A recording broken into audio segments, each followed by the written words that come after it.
Well, kids these days, it is not that they are bad, it is that we expect so much more of them. Seems like elementary school, the beginning of achievement culture that stresses out kids and parents alike.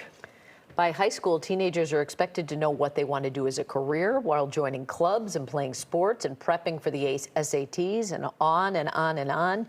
Jennifer Wallace draws on surveys of nearly 6,000 parents for her new book. It's called Never Enough: When Achievement Culture Becomes Toxic and What We Can Do About It. And she joins us now. Jennifer, thanks for being with us.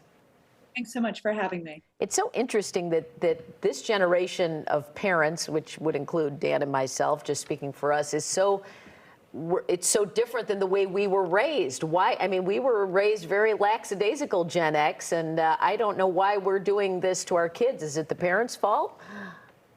I wondered that myself. I have three teenagers, and I too grew up in the 70s and early 80s. And I don't think we should be blaming parents as much as we do. You know, there's a very popular narrative out there that parents just want logos on the backs of their cars. They just want that bumper sticker. But really what I found in my research is that the reason our parents could be so relaxed in the 70s and early 80s was because life was generally more affordable back then, right? We could more easily afford a house. Higher education was less expensive.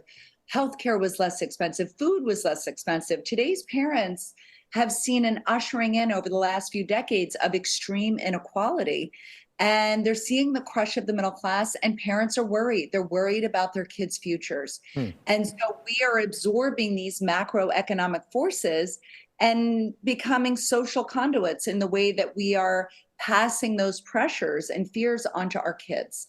So these pressures, go ahead. Sorry. No, well, I was going to say, I mean, much has been written about anxiety and pressures with children. So in this particular book, what is your specific angle of what you hope to get across? Yeah, so I went in search of the healthy strivers to see what they had in common. And I detail it all in the book, but really it boiled down to this idea of mattering. These kids who were striving in healthy ways and enjoying positive mental health and well-being felt like they were valued for who they were deep at their core by their families, by their schools and communities.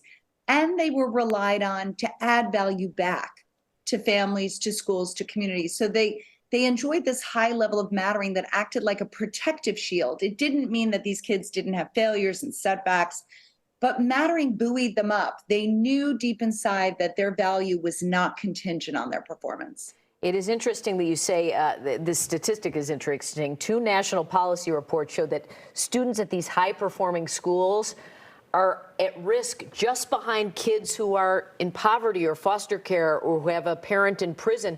They're just below that. So they are really at risk because of the pressure on them? Yes, because of the excessive pressure to achieve. In our country, we generally believe that wealth equals well-being. But what these two national policy reports found was that kids in the top roughly 25% of household income, so that's about $130,000 a year or more, those kids were now 2 to 6 times more likely to suffer from clinical levels of anxiety, depression, and substance abuse disorder than the average American teen. Where are kids finding the most pressure? Is this specifically with academics, or is this sports performance?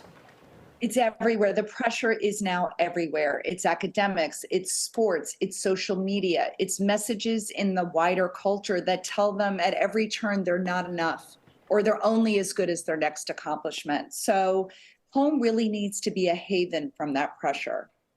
And what do you do? I mean, if parents want to get their, I mean, I think all this boils down to the kids want to get into a school that they want to get into. That's harder than ever. What do you just let them do nothing and that's okay? What do you advise parents? Right. So this book is not anti-achievement. I'm an achiever.